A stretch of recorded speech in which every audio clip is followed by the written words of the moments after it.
గండికోటలో విద్యార్థిని మృతిపై ఎటు తేల్చడం లేదు పోలీసులు. ఆ బ్రేకింగ్ న్యూస్ చూస్తున్నాం. విద్యార్థిని మృతి చెందిన ప్రదేశాన్ని మరోసారి పరిశీలించారు. ఘటనా స్థలంలో మరోసారి జల్లెడబడుతోంది క్లూస్ టీమ్. అయితే ఇప్పుడు మైనర్ బాలికకు సంబంధించిన కీలక విషయాలు వెలుగులోకి వచ్చాయి.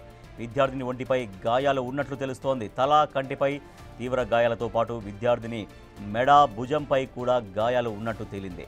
కాలి పాదాల వద్ద తీవ్ర గాయాలు ఉన్నట్టు తేలింది. నిన్నటి వరకు విద్యార్థిని ఒంటిపై గాయాలు లేవని చెప్పారు పోలీసులు. తాజాగా వెలుగులోకి వచ్చాయి ఈ విషయాలు. విద్యార్థిని ఒంటిపై ఉన్న గాయాల ఫోటోలు వచ్చాయి. ఇవన్నీ చూస్తే విద్యార్థినిపై దాడి చేసి హత్య చేసినట్లు అనుమానాలు బలపడుతున్నాయి. విద్యార్థిని ఎవరు చంపారు అనే దానిపై సస్పెన్స్ మాత్రం కొనసాగుతోంది.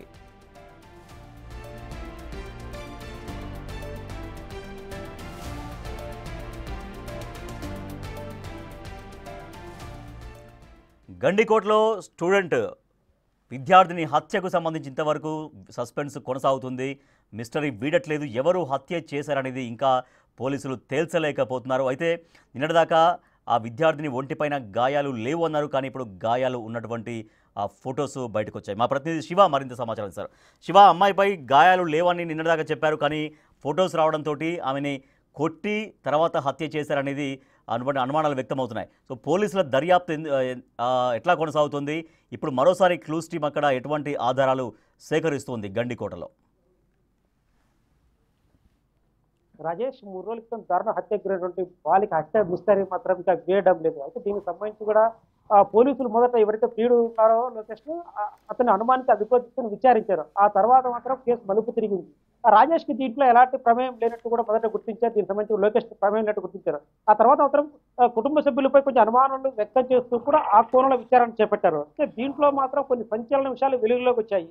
బాలిక ఒంటిపై మాత్రం వివసన చేసి ఉండడం, అక్కడ అత్యాచారం లాంటి ఎలాంటి జరగపోయినప్పటికీ కూడా దాని హత్యకు గురైంది. అంటే ఈ హత్యలో ఎవరు పాల్గొన్నారు అనే అంశంపై మాత్రం పోలీసులు లోతుగా విచారణ చేపట్టారు. 3 రోజులు కూడా విచారణ కొనసాగుతూనే ఉంది. సో దీనికి సంబంధించి మాత్రం మొదట పోలీసులు బాలిక ఒంటిపై ఎలాంటి గాయాలు లేవు, కేవలం హత్యకు మాత్రం గురైందని చెప్పినప్పటికీ కూడా ఇప్పుడు మరో కొత్త కోణం వెలుగులోకి వచ్చింది. బాలిక ఒంటిపై కొన్ని తీవ్ర గాయాలు కనిపిస్తున్నాయి. కంటిపై మాత్రం ఒక బలమైన గాయం ఉంది. వాటితో పాటు అరికాలిపై కూడా ఒక గాయం ఉంది. రక్తస్రావం కాకపోయినప్పటికీ కూడా రక్తం కట్టేంత స్థాయిలో గాయం ఉంది. అంటే బాలికను అక్కడ ఎవరైనా దారుణంగా హింసించి హత్య చేశారా, ఎవరు చేశారు అనే కోణంపై విచారణ చేపడుతున్న పోలీసులకు మాత్రం ఈ రోజు ఈ ఫోటోస్ కొంత సంచలనంగా మారాయి. అయితే ఈ పోలీసులు ఈ ఫోటోలు ఇప్పటివరకు ఎందుకు రిలీజ్ చేయలేదు, బాలిక హత్య తర్వాత గాయాలను ఇప్పుడు ఎందుకు నిర్ధారించలేదు, కేవలం హత్య కానీ శివ నిన్ననే బిగ్ టీవీతో డిఐజీ మాట్లాడారు.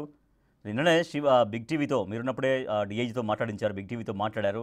సో కీలక ఆధారాలు నిన్నే దొరికాయని చెప్పారు. కానీ నిన్న దొరికిన తర్వాత మళ్ళీ అనూహ్యంగా ఈ ఫొటోస్ బయటికి రావడంతో ఈ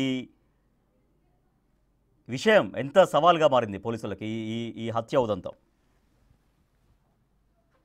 రాజేష్, ఇప్పటివరకు పోలీసుల విచారణలో భాగంగా కొంత అయితే ప్రాథమికంగా వాళ్ళకి ఆధారాలని చెప్పారు. అయితే నిన్న మాత్రం డిఐజీ బిగ్ టీవీతో మాత్రం ఆయన ప్రత్యేకంగా చెప్పారు, మా దగ్గర కీలకమైన ఆధారాలను ఇప్పటికన్నీ సేకరించాం, ఈరోజు రాత్రి 9 లోపు వీటి ప్రెస్ మీట్ ద్వారా వివరిస్తామని చెప్పారు. అయితే మాత్రం పోలీసుల వద్ద ఉన్న ఆధారాలు ఎందుకు వెల్లడించలేదు అన్న సందేహం వ్యక్తమవుతోంది. వీటితో పాటు కూడా పోలీసుల దగ్గర కేవలం ఒక సీసీ ఫుటేజ్ మాత్రమే ఉంది. సాంకేతిక ఆధారాలు లేవు.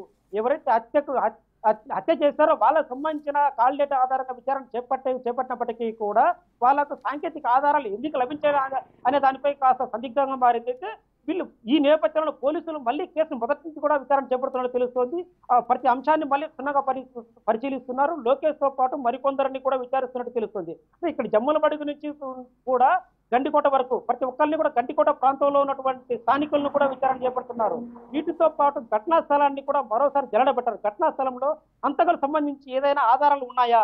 సో ఈ నేపథ్యంలో ఆ ప్రాంతాన్ని మొత్తం జల్లడబెట్టారు. ప్రతి అంశాన్ని క్షుణ్ణంగా పరిశీలిస్తూ ఆ ప్రాంతం అంతా ఒకసారిగా మరోసారి పరిశీలిస్తున్నారు. అయితే ప్రస్తుతానికి చెబుతున్నది మాత్రం బాలిక ఒక చెవికమ్మ మిస్ అయినట్టుంది. అంటే చెవికమ్మ ఆ టైంలో ఎందుకు గుర్తించలేదు, ప్రాథమికంగా ఎందుకు గుర్తించలేదు, పోస్ట్ మార్టం నివేదికప్పుడు కూడా పోస్ట్ మార్టం చేసంలో ఎందుకు గుర్తించలేదు. సో ఇప్పుడు మాత్రమే ఎందుకు వాటి మరి మరోసారి వెతుకుతున్నారు. అంటే దీంట్లో మరి ఏమైనా కోణాలు ఉన్నాయా, మరి ఏమైనా విచారణలో అక్కడ ఏదైనా మిస్ అయిందా, మరి ఏమైనా సాంకేతిక ఆధారాలకు లభిస్తాయా, హంతకులకు సంబంధించి కూడా ఏవైనా వస్తువులు అక్కడ దొరుకుతాయా అనే కోణంలో విచారణ చేపడుతున్నట్టు తెలుస్తోంది. Rajesh, right, thank you Shiva.